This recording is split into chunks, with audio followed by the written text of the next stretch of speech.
You generally have a feeling about something, and then you use some facts to justify the feeling you have about it. There's a threshold that you cross where you know you've built a good brand Right. if people are willing to tattoo it on your body. Business people make decisions based on emotion and feeling as much as a consumer does. Is there a trend in advertising? I never thought that this would be the thing. From South Bend to Evansville and everywhere in between, this is Get In, the show focused on the Hoosier State and the incredible stories happening here today. I'm Nate Spengel, founder of Get Indiana, and I will be your host for today's conversation. If you've been hunting for a brunch spot that understands food allergies and has bold flavors, look no further than Fire and Ice Cafe in Indianapolis. This hidden gem serves up European-inspired dishes that are entirely gluten-free. They're also completely free from peanuts, tree nuts, soy, sesame, fish, and crustaceans. We're talking biscuits, sandwiches, crepes, falafel bowls, pastries, and of course, all your favorite brunch drinks, crafted with serious care and a whole lot of flavor. Whether you've got food restrictions or are just interested in great taste, this place is a must visit. Seriously, I don't have dietary restrictions, but the food actually rocks here. You definitely need to check it out. Grab your brunch crew and head to Fire and Ice Cafe at 6211 Allisonville Road, and your taste buds are gonna thank you. Now let's dive into the episode. My guest today is Tom Denari, the president and CEO of Young Laramore, a full-service advertising agency based right here in Indianapolis. With a career spanning more than 3 decades, Tom has led Y&L to a national recognition for innovative marketing campaigns while championing community engagement right here in Indiana. He is, sadly, a Wabash College alumni, but he balances leadership with mentorship and civic involvement. Today we're going to be talking about your background through the advertising agency. You started in this industry, I believe, like in 1985? 89. 89, So okay, there we go. Clipped into the 80s, so I'm several decades into the career. Well, you're just older, wiser. You've seen a few things when it comes to advertising. We're going to be talking about that journey from what it looked like in 1989 to today with the rise of social media and AI and all those fun things. Talk about what you guys are doing because Y&L was started in 1983, correct? So, I mean, you guys have been doing this for a minute. The longevity is there. You're a staple of Indianapolis here in the advertising marketing community. I'm excited to welcome you to the show. Tom, welcome to Get In. Thanks for having me, Nate. Man, this is going to be fun because, I mean, we've been doing this for a minute. And like in social media time, like we're getting older. But like in advertising time, we're the young kids on the block. So I'm excited to hear about your journey that took you from Crawfordsville into the advertising agency. Did you grow up in Indiana? I moved to Indiana when I was about 9 years old. Born in Ohio and then moved to Indiana in the mid-70s. What part of the state? Wabash initially, and then... Wabash, Indiana. Wabash, Indiana. Home of the Apaches. That's right, but my dad taught and coached at Northfield High School, and I know you went to Triton, Yeah. so you know that neck of the woods pretty well. The Northfield is a great pull on the north side of Wabash, Wabash, Indiana. The Norsemen. Great mascot, one of one in the state of Indiana. Yeah. Okay, so from Wabash to Wabash. No, from Wabash to Westfield. Oh. So moved to Westfield my freshman year of high school. Were there still fields there then? It was very different. Very different. My high school, my graduating class had 125. Wow. I don't know what it is today, probably 400 or 500? Oh, it's probably 700. Man. It's huge. It's big. And then, okay, so from northern Indiana down to Westfield, then out to Crawfordsville? Correct. Gotcha. Okay. So 4 years, liberal arts college. When you graduate, what was your major in? So I was an econ major, English lit minor, was on the track to law school probably. Mm-hmm. And I had been interested in drawing and art earlier in my life, but didn't pursue any of those things in high school. So when I got to Wabash, liberal arts, I think the only reason I became an econ major rather than an English lit major was that I felt like, econ felt a little more responsible and hireable. And yeah, that's fair. I was on the law school track. I was accepted into IU Law School in Bloomington, had my deposit in. But late in my junior year, a guy from Leo Burnett Advertising in Chicago, who was a Wabash alum, came back and talked about this thing called client service. And he talked about how it involved leadership and team building, and I didn't even know that career existed. And so that planted a seed for me. So by the end of my senior year, I had decided I just don't think law is where I want to go. Yeah. And so started talking to people about how to get into advertising. At the time, the advice was you should go back to school, get an MBA. I said, okay. But in the meantime, I still needed to get a job. So I worked at American United Life for 2 years. I took the GMAT in the fall of '85 and got into IU School of Business. They wouldn't just let you shift that law school deposit? No, they didn't. It was a whole different process. Yeah, I I had to hate to take see different that. tests and everything else. Got in, ended up having to defer a year to save money because it was a full-time gig. My wife and I just got married. We had no boy. money, and so entered school in '87 with the intent of getting into advertising and probably going to Chicago, working for a big shop, and then coming back to Indiana at some point. Wow. Okay. One of the key pieces to start with is when you say advertising, a lot of times that gets bundled, especially today, into marketing. And like, what's the difference between advertising, marketing? Like, how do you guys differentiate that? I would say advertising is the communications part of marketing. Marketing is much bigger in terms of price, promotion, the product. Advertising is, I would call it a subset of that, where you're doing any piece of communication that is helping to frame what that product or service is. That's how I would think about advertising. Okay. Now that's changed over time, where when I first was in the industry, there were fewer tools. And now, you're a tool, right? So to speak. Dude, come on. But, these podcasts, content creators, influencers, it's much more democratic than it was when I started. Yeah. There were very few people that could actually get in the business.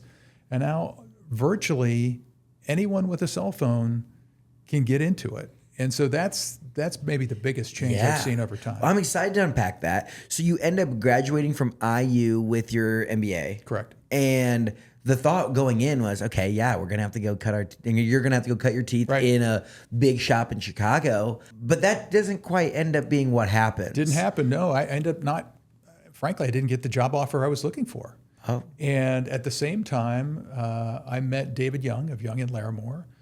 They were a young, hot shop here in Indianapolis, up and coming shop. They were formed in '83. They were in Broad Ripple at a little 2.5-story house, not just a few blocks from where we're sitting right now. We just hit it off. And he saw something in me where I think he felt like I would be a future leader of the company, even as in our first interview. He just saw something in me. And so I jumped on board.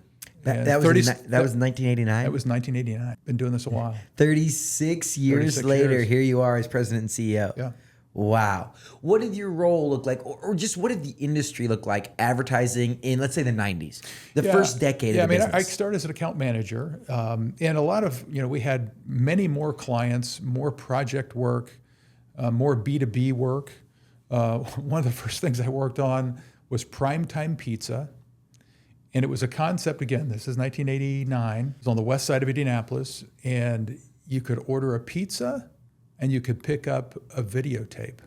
So they had a catalog. It was like a Blockbuster and a pizza shop rolled into one. I mean, that had to be $1 billion business. It lasted maybe a year or two. No way. That seems like It seemed like it would be a good idea, but yeah. Because I feel like Family Video might have put like I think the collaboration of my childhood that was Family Video and Little Caesars teamed up. That was great. It was like, and then it was gone. Then so my career's seen a lot of changes, and the account that really I cut my teeth on was Steak and Shake. Oh, picked up Steak and Shake in 1990. Where were they based at that point? Here in Indianapolis. Okay, so they started maybe in Kansas or somewhere. No, it started in Normal, Illinois. There it is. Normal, Illinois, and came on board.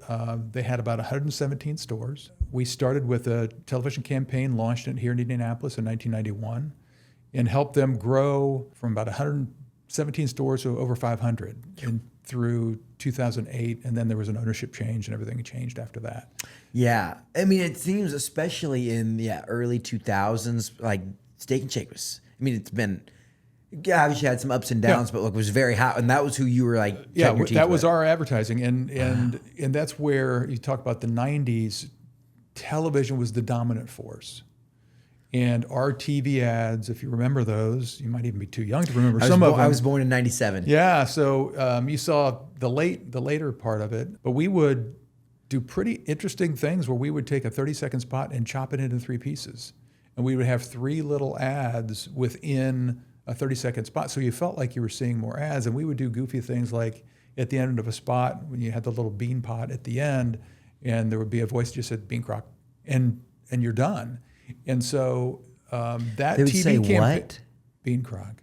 Bean crock? Bean crock. What's bean crock? It's the little bean pot that the baked beans are in, which I'm not even sure they have anymore. And you bean crock? Bean crock. Whose idea was that? Charlie Hopper, who was one of our creative directors and writers, wrote it. I'm not sure if it was his idea or not. That's the thing about this industry.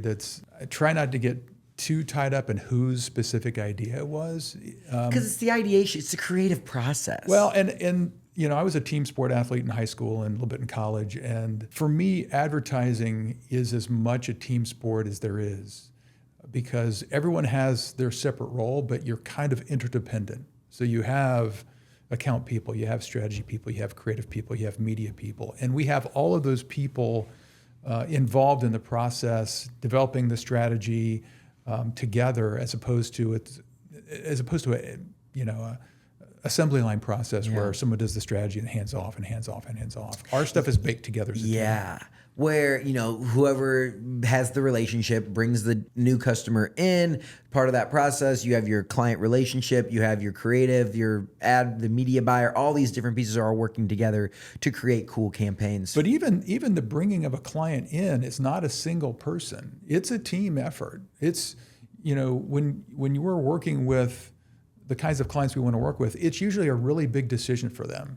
And it's a relationship. I mean, the relationships we have with our clients are long-term. We've worked with the Delta Faucet Company on the Brizo brand that we helped create 21 years ago. We've worked with Goodwill here since 1996. We've worked with Indiana Farm Bureau Insurance since 2009. Spectacular partner. Just like we want our relationships with our employees to be long-term, we want our relationships with our clients to be long-term and really operate at a brand level, at a foundational level. So we are true partners in that process. And I feel like, wow, there's a lot to unpack here. Yeah. First thing, what did the job look like in the 90s? So you're talking about like making television ads, like that was like the big piece of it. Like take me through, obviously, emails, client relations, like that piece is like, that's the floor, like that's the bar, the standard is you send your emails on time and all that stuff. But the actual creative process, like what were you bringing? Because today it's social and it's website and it's this. Back in the 90s, it was TV, radio, some print, with Steak and Shake, it was TV, radio, and coupons. Yeah. And those were the levers you had. The other thing that was really interesting is what's changed over time is what the deadlines are. I first started in the business, the deadline was the FedEx box.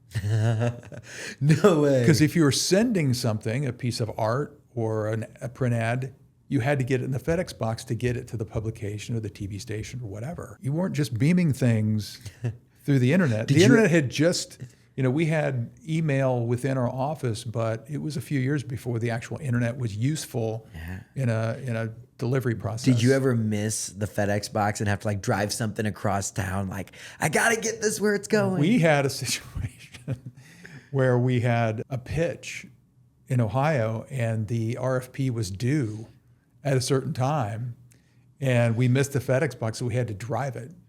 Stop. So, I mean, that's just how like it one was person or like multiple people? Like it depends sometimes, or you put somebody in a plane and they take it, rather than FedEx do it. You did whatever it took. Isn't that wild? You did whatever it took. Like that's 35 years ago. Yeah. And like someone was, to make the RFP deadline in time, you were getting in the car and ripping down I-70 over to Ohio. Wild.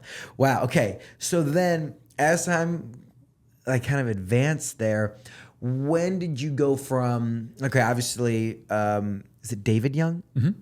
David saw something in you, leadership potential. You're working in client relations. Where did you start to get some of these leadership roles within your journey at Young Laramore? Within year 2 or year 3, and we were a very flat organization at the time. It was basically David Young and Jeff Laramore, and they were our owners and creative directors. You had creatives, and you had account people. And we probably had 22, 23 people. And David and Jeff were both going to be, for whatever reason, gone during the same week. It didn't happen very often. And so someone had to be the arbiter of basically creative that was going to go out the door that week. And they assigned me to be the kind of quasi-creative director.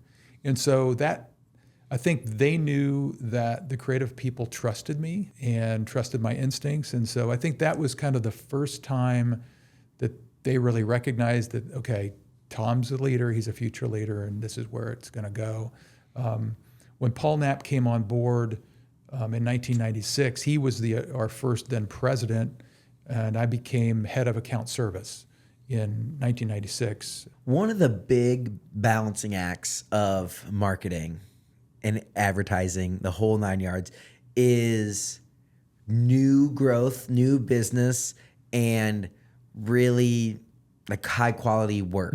You know, like the creative versus the customer. You know, like how do you bring on a ton of customers and overload your creative team? Do you have, you know, a lot of creative staff to over deliver for customers? Like just that balancing act. And I think a lot of times people like marketing agencies, advertising, like aren't necessarily eating their own dog food. You know, like they're not very good at marketing themselves. Right. You know, like you're helping people put television ads out, but you guys aren't running any television ads. No. So it's like an interesting piece where you're like an agency gets hired to run social media. Like, oh yeah, be our social, but like their social media is not like they don't have any followers. Right. It's like, that's interesting. How do you guys balance that? What are your thoughts about it as like the president and CEO of an agency? You have to understand who your audience is. Yeah. And so then it's a matter of being where that audience is. You know, LinkedIn is huge for us. Part of the reason I'm on this podcast is to help promote us, and hopefully we'll talk about Unreasonable in a little bit, our conference. And that conference serves a lot of purposes. It's an educational venue for people to learn about how consumers behave. It's also a business development tool as well to help attract brands that we don't have relationships with. And so as long as you understand your audience and then you build the toolkit to help attract them and engage with them. As you kind of advanced, you know, through the ranks of Young Laramore, you guys started to expand nationally as well. So serving these staple, you know, the Indiana Farm Bureau Insurances, the Steak and Shake, the big brands of Indiana, Delta Faucet, but then also picking up some pretty large logos across the country. So I was just curious, as we talked about, you know, expansion and growth and all that stuff, as you continue to balance the creativity, the business, what were some of the challenge or just the fun milestones through the 35 years of Y&L that you guys have hit? The fact that we're an independent agency allows us. When you say independent, what do you mean? Means we are not part of a holding company. I'm the primary shareholder. I make decisions for good or for bad on which clients we take on and which ones we don't. And so we get incoming calls frequently from clients and brands that might want to work with us. And then we have to assess, is that the right fit for us and our team? Does the budget make sense? Do they emphasize marketing and advertising as much as we think they should? So that's something we look at. We look at our focus as regional, national consumer brands. Now, that doesn't mean we won't work with B2B brands that have really interesting problems or people we want to work with. We have a great relationship with Cummins, who's obviously a Fortune 150 company. Maybe you've heard of them, yeah. Here in Indiana, that's obviously not a consumer brand. That's like a B2B to C, right? Because there's like, in the truck culture community, there's pride or hatred if you drive a Cummins, you know, like if you have a Cummins engine, you know, and obviously they're doing a lot of like the industrial space and all this stuff, but like the brand that goes into a Dodge truck, right? Like the diesel engine, right? It's like, so there is a little bit of work to be done to like continue to bolster that in the car culture community or the truck culture community, but it's not like there's like, you can't just go on their website and buy something. No, you can't. But the thing I would say, and I think the thing that people often miss who are in a B2B context is they don't realize that they're actually selling to people also. That's the through point, the thread that connects everything is that at the end of the day, we are all selling to other humans. And business people make decisions based on emotion and feeling as much as a consumer does. And that's one of the emphasis of the conference is to help people understand that we're all kind of fooled by our own sense of rationality. We all tend to think that we take in all these facts and then weigh our decisions based on those facts. And there's plenty of evidence that kind of says the opposite, that it's really, you generally have a feeling about something and then you use some facts to justify the feeling you have about it. Well, your take in Y&L's thoughts about consumer behavior is what led you to start the Unreasonable conference. Absolutely. 5 years ago? This is the 2019. It's the fifth one. We skipped the COVID year. Yeah. Nothing like first year conference and then year 2 you come back and you're like, yeah, we're gonna have to take a quick pause on this. So talk to us then. We're thinking about consumer behaviors. One, there are a lot of, whether it's finance or operations, there are non-marketers that listen to this show. Mm-hmm. Explain what we're talking about when we say consumer behavior. Like, explain it like I'm a 5th grader. We tend to believe that we are all very rational people. It's all based on the facts. But at the end of the day, we generally make decisions based on how we feel about something. And that's what a brand actually is. There are all kinds of cars out there in the world. But some cars make you feel a certain way and other cars make you feel another way, right? The simplest example I like to give is a luxury car. There's no rational reason to buy a luxury car. If the point of a car is to get you from point A to point B, you would buy the cheapest, most efficient car you could possibly buy. We would all be ripping Honda Civics. Exactly. But in our culture, plenty of people are spending lots and lots of money on luxury cars. And if I ask, I don't know what you drive, but if I ask you why you bought your Audi or whatever you're driving. I drive a Jeep Wrangler. There you go. And why? Because it's fun. Yeah. But if I ask the person who buys the Audi, they'd probably talk about all the bells and whistles and the safety ratings and all this stuff. And what they probably wouldn't say is, I want to make sure everybody knows exactly how successful I am. Mm-hmm. And that's what we are in our research that we do with consumers. That's what we're trying to uncover. What's that? What we call the unspoken truth. What's the thing that's really motivating someone to a decision that either they can't articulate or maybe they don't want to articulate? Yeah, you don't want to say that out loud. You kind of sound like a jerk. Right, but it's probably the truth. But it's in the back of your head. Right. And that's why a lot of those, especially luxury BMW, it's like you're not just buying the car, you're buying a lifestyle. You're buying success in golf and this and that and closing deals and Rolex watches and Ray-Bans and the whole 9 yards. Wow. I mean, so many products that people buy are based in identity. Am I the kind of person that would buy that kind of thing? Does that represent me? Does that reflect who I am? And one of the things I like to talk about too is this idea that so many brands want people to love them. I want people to love my brand. The way I like to think about it is this: does that brand help me love myself?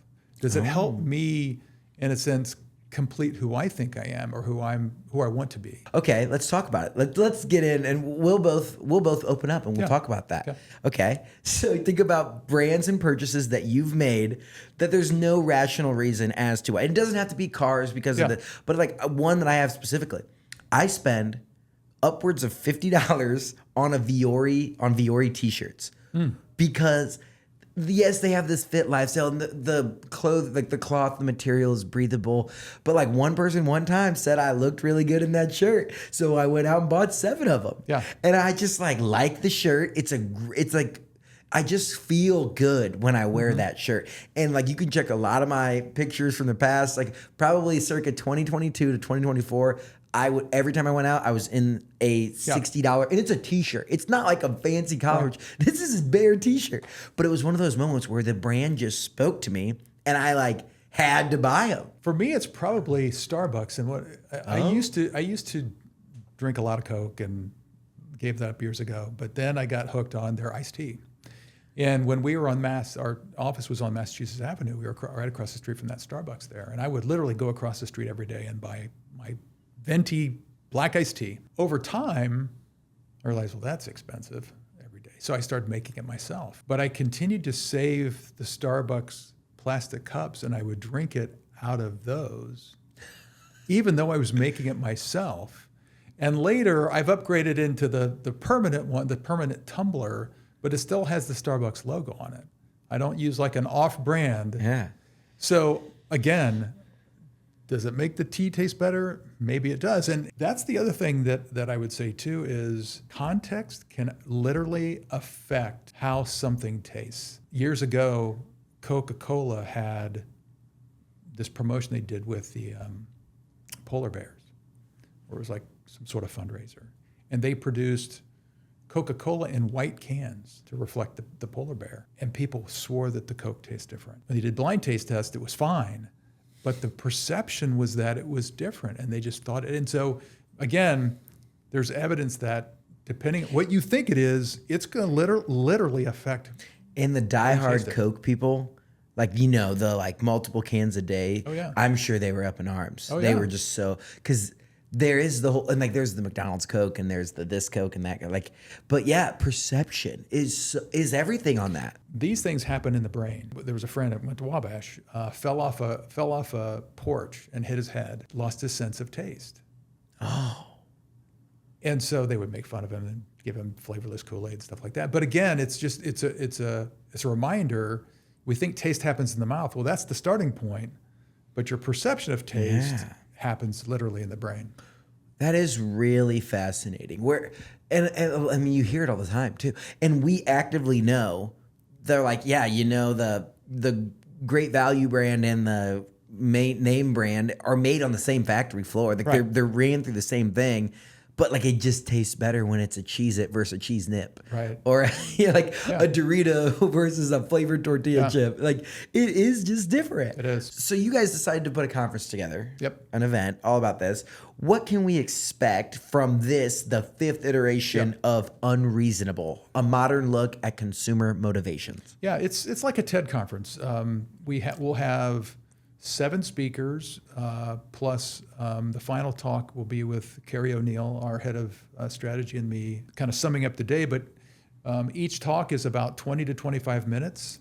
We'll do 2 in a row, and then we'll do like a 10-minute Q&A. We'll take a break, and we'll do that 3 more times. And so it's a really nice cadence and different talks. One's going to be about dignity and respect and understanding that brands have to demonstrate that with their consumers. We have one about value and one about how to frame numbers more effectively. So there are a number of different kinds of subjects that get at this idea that we make decisions based on how we feel about things more than how we think about them. Yeah, you're doing one on pricing. Pricing, yeah. And that's like, people have always heard, right, the like $24.99 versus 25 or a penny, like all these different pricing strategies and how, price attaches to value too, where it's like sometimes people won't even, they're like, oh, it's cheap. So like, I don't want that one. Right. And it's like, it could be the exact same product. You price it at $25 and $250. And JCPenney tried to rebrand themselves, which they do every few years. They had a campaign with fair and square pricing. And they had an ad. On one side of the ad, they showed the sweater. And it said, at the top of the ad, it said $49.99. And then they discounted it to, $25 or $24.99. And they said, we're not doing that anymore. We're not going to fool you. We're not going to price things up so we can price them down. We're just going to offer this sweater for $25, fair and square pricing every day. And if you think about that, if you're a rational person, you would never pay that $49.99 for that sweater. That was never going to be the price you were going to pay. But you see all those markdowns, like, oh my gosh, a $49.99 it's half price. That gives you a little... Feels like you're winning. Feels like you're winning versus the $25 sweater, which is like, that's a crappy $25 sweater. And even if it was $49 marked down to $25.99, right, versus just a flat $25, you're like, well, this side I'm getting a more expensive sweater that's marked down a lot. Exactly. Even though you would never pay $49.99, and that concept's called anchoring. That $49.99 was called an anchor, and even though rationally you would never pay it, it does trigger something to give you that feeling that, oh, I'm getting a deal. Do you have other advice? Like, let's just give a sneak peek into what people can expect when it comes to psychology of like value. I think a lot of times, especially like startup owners, when they're first going out and they're just like, I want to move, I want to get my services bought. I want to do X. I want to do Y. Like, I want my business to survive. So they like fire sale, cheapest pricing ever. Like, I'm going to win by being the cheapest. And obviously cheap, a lot of brands, like, they don't want to associate their brand with the word cheap. They're like, we're not cheap, we're quality, we're luxury, we're this, we're that. What advice would you have for startup founders out there that are going through their first iteration of pricing and packaging? Every situation is different, but there are, tech companies that started with the freemium model, right? Where Dropbox is like that, where they started off with, you can get the service for free. And what they're then trying to do is get you to a point where now I have to pay for something at the next level. They're not changing the price of that base level. You can still get Dropbox for free. And you start to use it, you get into your workflow, and then you're like, oh, I need to do this. And then it's like, here's the paywall. So I think that's definitely a strategy you can use, is to build your audience at a certain level. The danger is if you set your price and get people used to that price, it's hard to move it. So you better have some shift in value that allows you to move that number versus just now we're going to double the price all of a sudden. I feel like a lot of times the first side gig that a lot of tech type people have is like building websites. They're like, I'll be your website builder, and you go to a local pizza place or whatever and you do it for $1,000. And then you do a couple of those and then all of a sudden you're like, well, my time's more valuable now and I want to charge $10,000, but to 10x your price is crazy. What do you have advice for like maybe services side? They're like trying to start their lawn care business. They're this. They're like, oh, I can't charge what True Green costs. I'm just like John and my mower. It depends how much money you have to burn. That's true. How long can you survive? Right, with no customers? because if you're a website developer and you want to create a portfolio, then you might need to do some projects and do some things that might not pay you what you need to get paid, but it's a proof of concept that you can develop something so that you can leverage that later. So that's the challenge, with any business is knowing how to. The hardest part of any business, in many cases, is the pricing of it. Yeah. Doing the marketing stuff, that's kind of the easy part. It's the getting paid for it that's the hardest part. I want to take a minute to tell you about my friends at JC Hart and the opportunity that they are giving to Get In listeners. They are offering summer savings of up to 2 months off of rent at these brand new communities, East Bank in Noblesville, The Edge on the north side of Indy, and Wheelhouse in Westfield. If you're looking for an awesome place to live, you need to hit up my friends at JC Hart. Go to homeisjchart.com/Nate and check out all their cool properties. Or if you know someone that's looking for an apartment here in Central Indiana, send that link to them and JC Hart can take them on a personalized tour. You know me, I'm all about Indiana, and JC Hart is as Hoosier as it gets, and they do some amazing things in our community. And they also wanted me to let you know that they are always looking for awesome people to join their team. They just made the list of best places to work in Indiana for the 13th time. Check out their open positions at homeisjchart.com. Now let's get back into the episode. I think a big piece that's when you're early on in your career, or like your startup journey, building your company, you're like, you don't know how many at-bats you're going to get. Oh. And so you have this almost like scarcity mindset where you're like, I have to close this. If I don't close this deal, we're so screwed. And then it's like, once you've done it, like even a year in, it's like, oh, I know that like we're going to do the work that we want to do for the price that we want to do it because other advertisers will come along. Like other brands will want to work with us because our value is good. And honestly, not being everything to everyone is good. A year ago, it was like, we're just trying to survive and make payroll and do all this stuff. And I'm sure that, along journeys, you've seen this time and time, where once you get to an abundance and you can test, because the market will tell you on pricing, right? Oh, sure. The market's going to, like, you put out $5,000 and they're like, our budget was $2,000. Right. You're like, okay, well, I guess we're too far away. Yeah. You do that 3 times, you realize you're either too high or too low. And you got to kind of like adapt that. And that's something we do with clients that come to us, is that we generally know what things are going to cost. Yeah. And so we say, hey, this is generally what the range is going to be. And if it's something like, we can't get there, then they're probably not a good fit for us. Yeah. And so we try to be honest with clients. And you have to be like confident, you as the owner, the founder, whoever's out there listening, of like, if you put out a not egregious, like we're not saying price gouge your customers, but if you put out a number that's like, hey, we're worth this, and they come back, you can't come off your mark and like, oh yeah, you're right, we'll do it for 90% off value. You have to say like, no, like one day, and I had a really good, literally yesterday I was having this conversation where it was like, oh, well, either you don't see the value in what we're giving, or it's a cash flow problem, like on your side. Like, so you either have to they have to say like, oh, well, we're just like not in the position to spend that or whatever. It's interesting. And I know we've probably lost business where we were honest about, hey, this is what we think it's really going to take, and maybe somebody came in and lowballed, and it might have taken the same amount later on, but I don't like the idea of bait and switch. I don't want to be treated that way, so I don't want to treat anyone that way. And nothing's worse than whether it's even like marketing or like construction, where they give you a number and all of a sudden you're over timeline, over budget, they're coming back and you're like, what the heck your discount that you were getting it for in the first place is now like you're paying 2x that. Sure. It's interesting. Are there specific brands, maybe some you do work with and some that you don't work with, that you just think do a spectacular job of knowing their consumer behaviors and making people feel something more than just the utility of, like Patachou, for instance. Pull that up. But like they've done a good job. Like when you walk into the one at 49th and Penn, you like feel a little more than that you're just eating at a breakfast joint. Yeah. I mean, that's what we try to do. I mean, a really good example of one of our longstanding clients is Goodwill retail stores. When we started with them in 1996, they were admittedly kind of dusty stores that people didn't really understand. And part of the strategy, both with the advertising as well as their retail strategy, was to make it feel like a legitimate retailer. And so the advertising we did was on television. You probably saw the Goodwill guy, where he's talking about things going on in the store with some humor, just like a regular retail would do. And the store environment felt like something. Again, it's not going to be Target, but it feels like it's a legitimate retailer.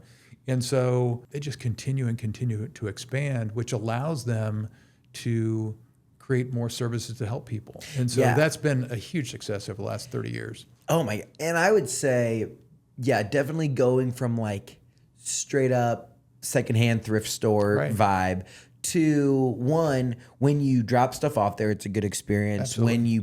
When you go and shop there, and like thrifting has never been hotter than it is today, right? Like the kids, the youngins, they love it. Like absolutely. And there's no shortage of new stuff being put out into the world that needs to find a second life. That also, what I think Goodwill has done probably the best job is that when I shop there and when I donate and drop off my stuff there, you're fueling this economy of the nonprofit behind the scenes. Absolutely. Like there's the employment, there's a bunch of services that Goodwill provides throughout their territories. Because I know there's like Central and Southern Indiana, and there's different regions and whatnot.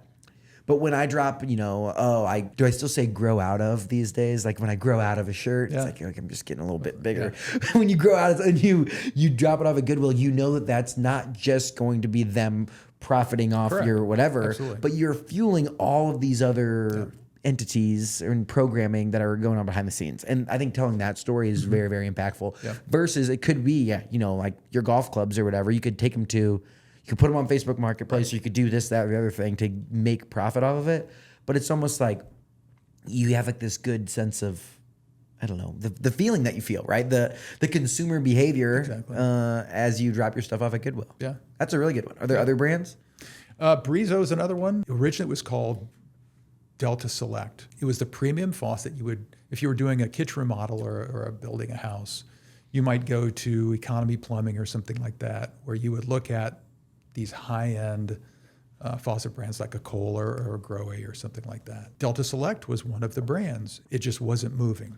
And the rest of the category was doing well. It just wasn't. They came to us and said, help us figure this out. And after going through our consumer research, it became evident that the problem was the word Delta. In a premium context, Delta felt too accessible for people.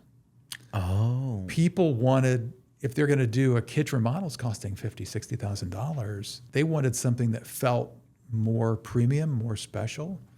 And so our strategy to Delta was this. We basically broke it down very simply and said, whatever you do, you need to position this brand as far away from Delta as possible. And at first, they're like, I'm not sure. What are you saying? And are you insulting our brand? Exactly.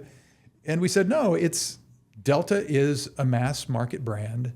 In this category, we need something that feels less accessible. Once that was agreed upon, we came back and said, we think the space you should take is fashion for the home. And so we named the brand Brizo, B-R-I-Z-O.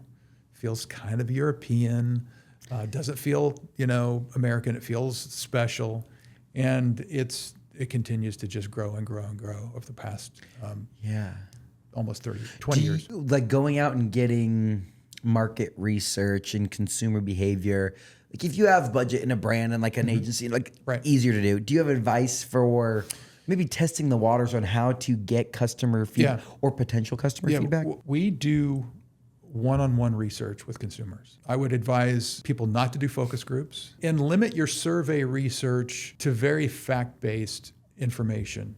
People have a hard time telling you why they do something. So I talk about this unspoken truth we try to find. What we do is sit down with people and do one-on-one interviews, but in many cases, we're just trying to learn about them and how they behave and try to basically deduce why they do what they do. It's pretty interpretive. So we would go into people's homes, we take a video camera, and we would interact just like this. We have all of our team members involved in it. So we would take 2-person teams. You might have a strategy person and a creative person. You might have an account person and a media person, and go in and do these interviews. And we would compile all these, look at all the video, get together as a group and say, what are you hearing? What are you seeing? And what we try to do is boil that down into what's the unspoken truth that we're hearing? What is it that people, and in this case, it was that Delta was too accessible and we needed to separate this brand from the base brand. How many of those interviews do you have to do to get like statistical significance? It's people ask that question all the time. It's not a statistical, because you're talking about human truths, it's usually a spark of an idea that you're trying to get. So it's not about how many you do. I mean, we'll do 10, 15, might be 20, depending on the market, but usually around 8 or 9, you start hearing the same thing over and over. Before COVID, everything was done in people's homes. One-on-one, we would travel. During COVID, when people became more comfortable in front of their computer screens, now we're doing more and more of these one-on-one interviews virtually and feel like we're getting the same kinds of emotional responses that we were getting before. I used to judge whether I was doing well if I got someone to cry. Because then, or like just kind of choke up a little bit. About their faucet? It might, because you're not just talking about their faucet, you're talking about their lives. We helped launch Angie's List nationally when they first were on national television. And we were doing some interviews in Columbus, Ohio. And there was a woman who had lost her husband. And she was talking about how Angie's List was very helpful to her because her husband had taken care of everything. And so she started kind of, getting verklempt about talking about him and how this was so helpful to her. And so that's what I mean by that. It's getting people to drop their wall and really be honest and kind of emotional about what they're doing. That is intense. And I feel like today too, it's like you have a Zoom call, you record that, you transcribe it. We're going to round out the episode talking about like the advancements in the industry and content creators and the whole 9 yards. But just like, I think like putting that into ChatGPT and saying here are 50 transcripts of interviews that we've done. Like, what are common themes? And it pulls out like, and you're like, oh yeah, there it is. Yeah. Like, oh man, that's wild. Yeah. So Unreasonable, your guys' the event is happening at Newfields. At Newfields. On September the 26th. Correct. Starting at 8 a.m. It'll go most of the day. Till about 4 o'clock. We'll have a cocktail hour after that too. And you've got, you're talking through dignity, numbers, imperfection, neuro forecasting, fandom, pricing, responsibility, strategy. I think that it'll be a heck of a time. You can get your tickets at unreasonableevent.com. Correct. YNL, you guys are putting it on with your friends. I love that Cummins is involved. Yeah. Heck yeah. Is there any final things that people need to know when it comes to the event? Don't be fooled into thinking it's only about consumers. If you deal with people in whatever context, whether it's marketing or anything else, you'll learn something. And learn something about yourself too, because I think it, again, helps you understand why people do what they do. The other thing that's really interesting is we got the conference certified by the American Banking Association. So if you're a banker and you need to do continuing ed, it's 5.5 credits. So that's pretty cool. I didn't see that one coming. Yeah. And you tested this, some of the content that we're going to see here, right? You guys had like a collab with South by Southwest? We did. We took a small group to South by Southwest back in March. Yeah. And did a venue with them and had a roundtable with 3 of the Unreasonable alums. And that's the other cool thing is that every year has been easier and easier to recruit speakers, because they know each other and they respect each other. And so, the first year when I was putting it together and talking to speakers, like, so what is this about? But then once they saw who was involved, like, oh, she was involved. Oh, he was involved. Oh, I'll definitely be involved in that. Yeah. Yeah. Very, very cool. And like you just get more credibility. Yeah. You just can do like it's a long process building up the events. Final thing I want to wrap out with before we have some fun Indiana questions at the end, but the shift in advertising. We kind of alluded to it a bit ago. Gen AI. You've got everyone's a content creator, everyone's an influencer, UGC, all these things.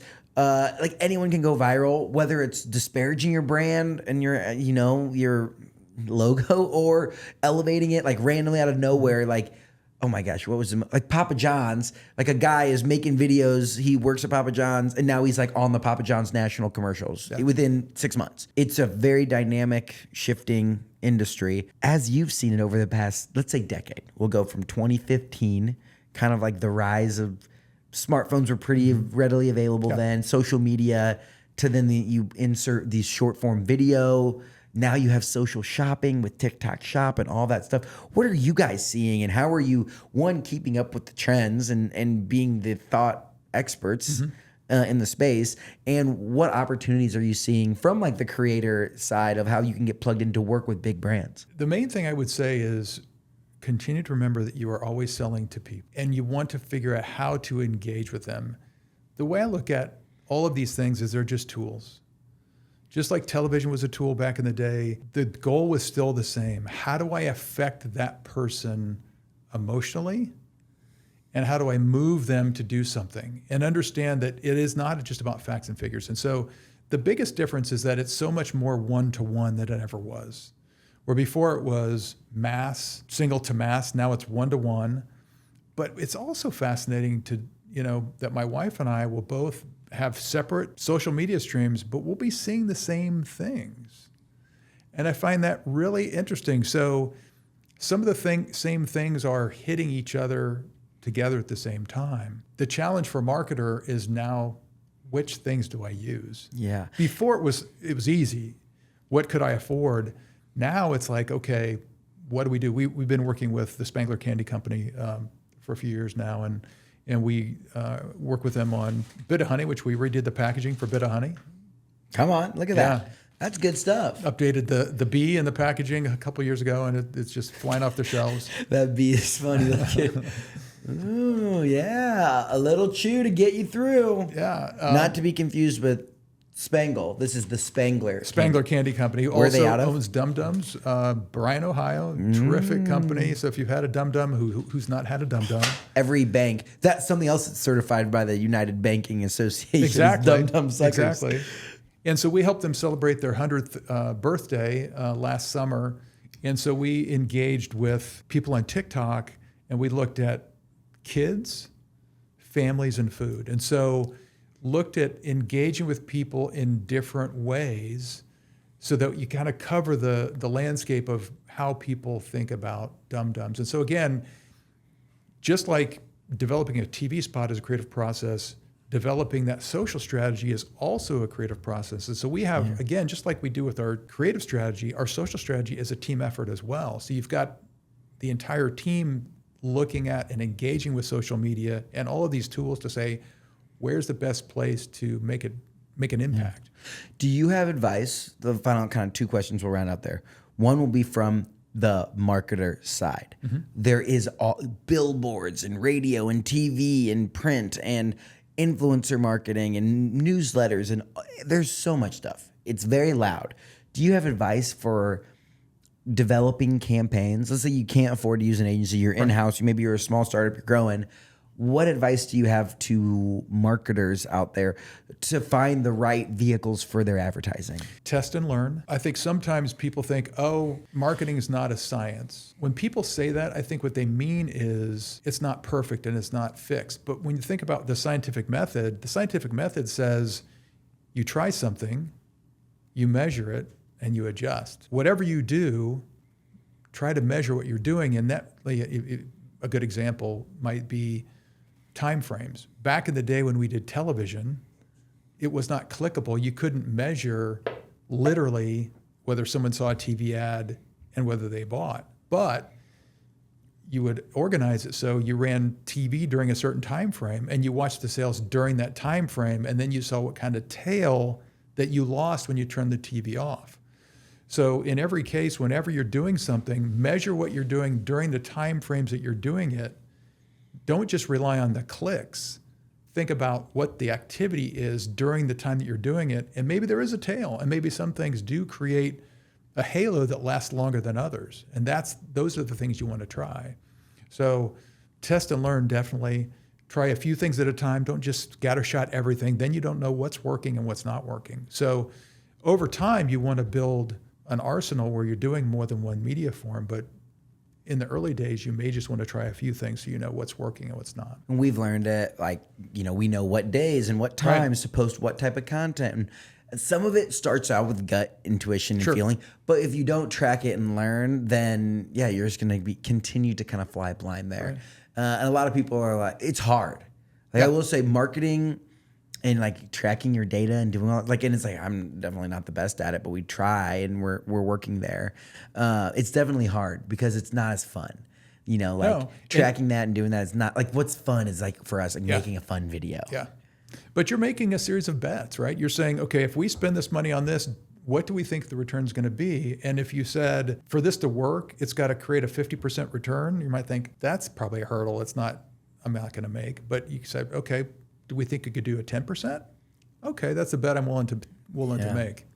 Final question, kind of in that vein, is tailored towards creators, whether you're influencers or podcasters, just this modern media.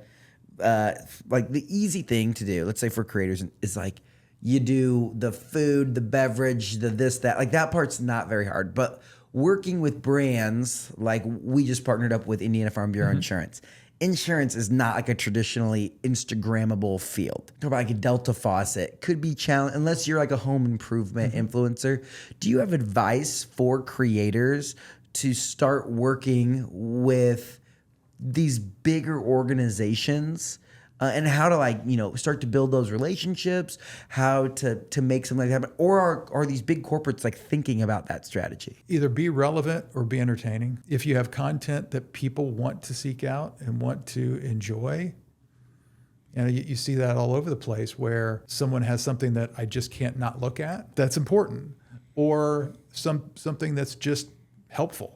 That, they're reliable. Whatever it is that they're going to do, I'm going to get something helpful and useful out of it. So for me, either being helpful or being just fun and interesting are the two things I would say. Yeah, or if you're the wild combination, you get to do both. You entertain people and you educate them. That's perfect, yeah. Come on, right? That's perfect. Amazing. It's been great to learn more, especially diving into deeper than just advertising, deeper than the overarching marketing, consumer behavior, your Unreasonable event that you guys are hosting on September the 26th, starting at 8 a.m., cocktails to follow. A ton of cool sessions going on there where you're going to learn about consumers. And if you're a banker, you're getting some CE there. Right? Come on. Finally, we wrap up the show with just some fun questions. Has there been a campaign in your career that has just been the most fun, has stuck with you, or you're just this is amazing? The Steak and Shake campaign that we started was huge, and it helped shape my career. The Goodwill campaign that we've done for almost 30 years helped change that business. Brizo, obviously, this new work we're doing for Spangler's been good. It's been great to see Indiana Farm Bureau Insurance continue to grow as well. So you love all your children, so it's hard to pick one. We even worked with some Carmelite sisters 25 years ago to help them grow their group and got them on the Today Show back in 2000 2000. So that's a lot of fun over the years. Yeah. Do you have advice for someone trying to break into the advertising agency or field? I would figure out who it is you want to work for and study them and really understand what they're about, know what their work is about, be able to talk about it, know who runs the business. There's so much information out there that you can get. When people reach out to me, you can tell whether or not they've done their homework or not. I've written enough in Ad Age and Adweek over the years that you should be able to find something that I've written about. So, flattery will get you everywhere. So if you reach out to an agency and say, hey, I love your work and this is why, or I've seen something you wrote and that's fascinating, that will get someone's attention. If you just send the typical, I'd love to pick your brain. Yeah. Is there a trend in advertising like that's surprising to you? Like something that's really hot right now that you're like, I never thought that this would be the thing. I don't know if it's a trend in advertising. I'm ready for the Coldplay thing to end at any point. The fact that got so big was insane. That's like one of the memes, like one of the moments in the internet that bridged generations. Yeah. Like older people, kids, everyone's like, I just can't. Like, it's a fascinating, someone should study why that was so fascinating for people. A cross-generational moment on the internet. Yeah. If someone said, hey, we need this creative something constructed, we need to be creative, who would you take and what kind of facility would you put yourselves in? Like, build me the most creative spot in the world to you. We have kind of one. We are in a 100-year-old school building in downtown Indianapolis. It's got a gym in the middle of it. It's a place that people love to come to every day, and you're not in a typical office setting. It's a fairly open concept, but we have a lot of fun there, and I think that's part of the reason, again, why people come and stay. We have, of the 70 people, 9 or 10 of us have been there 20 years. We have 20 people been with us 10 years. So my goal is to create an environment and a place that people want to come to every day. Yeah. Is there a brand that you don't work with that you see somewhere out in the wild that you're just like, man, they have a really good brand? A unique following is Harley Davidson, where people identify with it. And again, when you think about why someone would want to ride on the loudest motorcycle ever, but they do, because they just connect their identity with it. And so, I think that is a brand over years that it's really interesting brand that's been able to do that. There's a threshold that you cross where you've built a good brand, right. And the threshold is if people are willing to tattoo it on their body. Absolutely. Like if someone's willing to get that Harley tattoo, get the Nike tattoo, get the Jordan Jumpman, like that's kind of the threshold. Like that's how you know you've done it. Or defend your brand. I think that's the other thing. One of the talks we had a couple of years ago by Michael Platt from Wharton, they did a study on iPhone owners and Samsung. And the people that owned Apple were more connected to each other. Where people, Samsung's like, what? It's just a phone. They didn't really have an identity with it. Where the people that, you think about people hating on Apple, people get riled up about that and will defend it, even though the other product might be technically better. It doesn't speak to them. There's nothing worse than when the green message guy is trying to tell you why his Amazon phone with 17 screens and 17 cameras is better than your iPhone. Like, yeah, buddy, green messages, come on. Yeah. That's really interesting. That is when you have people coming to defend you.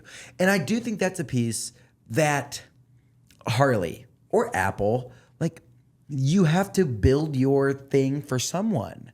Yeah. If you're trying to be the phone for, eventually one day, they might get there. They'll never have 100% of the market, but they'll have a lot of people. If you're trying to build everything to everyone and make everyone like you, no one's going to love you. But if you have this specific subset of people that just love your, everyone knows it. You can see the Harley Davidson guy in your head. Yeah. And I'm sure there's Kawasaki riders that are yeah, gosh, that guy, okay, buddy. And it's that's good. You have a loyal tribe of people who who tattoo your brand on their body. You have Dunkin' people and you have Starbucks people. Yeah. And those people tend not to overlap. People either one or the other. They don't cross over. That's crazy. I love that. We're coming to the final segments of the show here.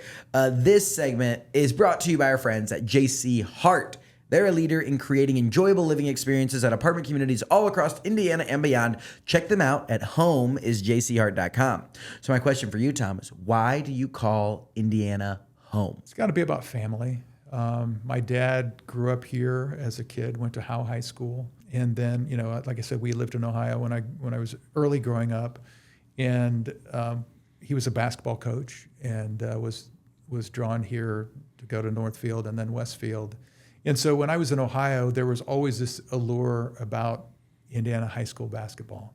And I remember even before we moved, he took us to a game between Richmond and I think maybe Anderson or Logansport. at Richmond, and it was just a completely different experience. But my family is here. My mom and dad were here. They've both passed since then, but it's where family is. I'm a transplant, but I consider myself a Hoosier. Oh gosh, yeah. You're like? I'm way more Hoosier than Buckeye for sure. Yeah. Oh gosh, yeah. I mean, otherwise we wouldn't have you on the show, right? Yeah. Tom, you've been able to. I mean, you literally just got back from New York yesterday. Mm-hmm. You've been around the country. You've traveled. You've seen these places. You've worked with brands from crazy different states.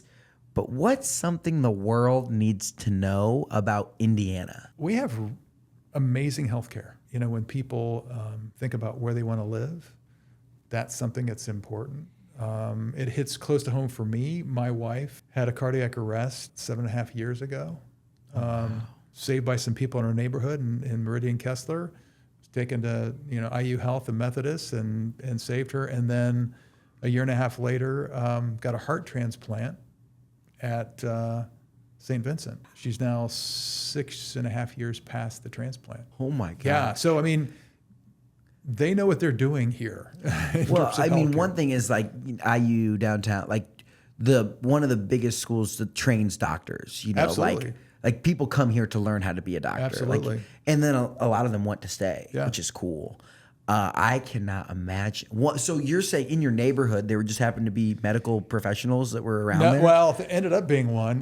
There were a couple of people that just jumped in and started doing CPR. And then the third person that came up was a former ER nurse and is a nurse practitioner and jumped in and helped do CPR too until the EMTs came. Oh and my God. It happened a couple blocks from our house. In that situation, only about 10% of people survived that. So that was pretty amazing. And then over time, going to St. Vincent and getting a heart transplant. What's your wife's name? Maggie. 6.5 years post heart transplant. That is incredible. Yeah. I mean, that has to be. I just can't imagine. We could do a whole other episode. No, you could. On that, You right? could. Yeah. Oh my. We could have her on next week. Yeah. There we go. We had a doctor of prenatal surgery.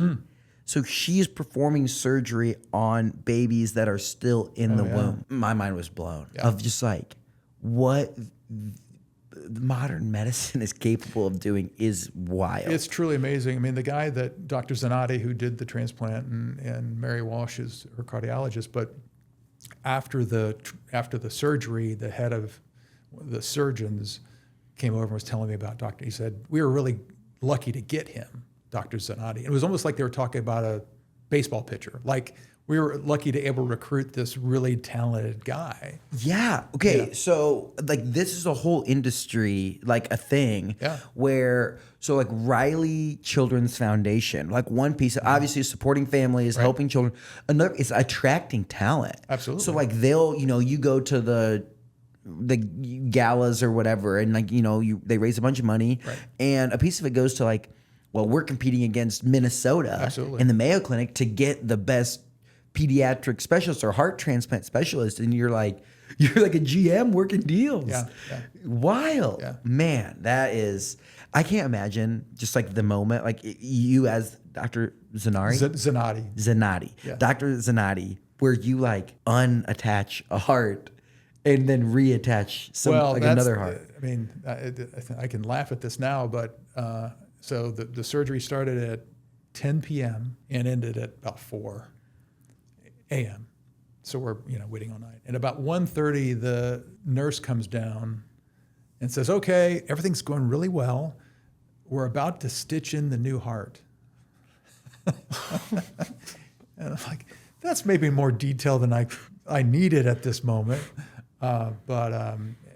People are really incredible. Yeah. Like as we say, advertising. Like, right. You think about like podcasting. It's like there are people out there like legitimately curing cancer and transplanting hearts. Yeah, and it does kind of give you a different perspective. Yeah. Oh my gosh. Nobody died today. Nobody died in the office today. Amen. Well, yeah, right. Yeah. Shout out to Maggie and shout out Dr. Zanatti. Yeah. That's incredible. What a journey. We have 2 questions left for you. This is the opportunity to share a little bit of your Indiana to the rest of the world. You to shed some light on a place or a person or a thing or whatever it might be that more people need to know about. What is a hidden gem in Indiana? Crown Hill Cemetery. That is a little bit of a weird one. Okay, talk to us. It is beautiful there. If you're on a bike ride of that side of town, absolutely beautiful. Yeah, it's the highest point in the city too. It is the highest point in the city, and it's like there's like a bike trail or something, right? That leads you can ride. I mean, you could ride for hours there, but it's a beautiful park. It really is. Yeah, and it's like there's a lot of history around Crown Hill. When you talk about vice presidents and just famous Hoosiers that are their eternal resting places in Crown Hill. Absolutely. And like they have like a marketing department. They put out some interesting content about like amplifying voices from that are within Crown Hill. That's an interesting hidden gem. I've never got that one before. No, yeah. That's a good one. Okay, finally, this is where we get recommendations for guests, learn about other people in Indiana that are doing wild things. Who's a Hoosier that we need to keep on our radar? Someone who's doing big things. I'm going to give you 3. Taylor Schaefer, who's president and CEO of Downtown Indy. She worked with us in a PR capacity a number of years ago, then left to run the communications for the Hogsett campaign, and then became his chief of staff, and now is running Downtown Indy. Super bright young woman, really helping downtown continue to grow and thrive.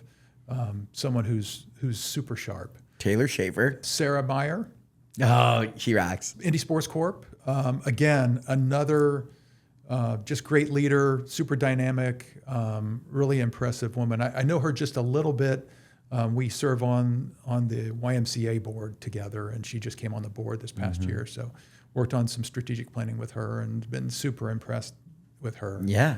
And then the last one is, it might be an obvious one, but Carly Ursay Gordon. Again, the transition now into the 3rd generation of the Ursay family has been really impressive. And she is just a super impressive person. And again, I don't know her at all, but just from what I've read and seen, and her interviews, just really impressive. And when you think, I mean, there's a ton of research to back like 3rd generation family owned businesses, like it doesn't work. No. Like I think it's like 10% or something like that pan out.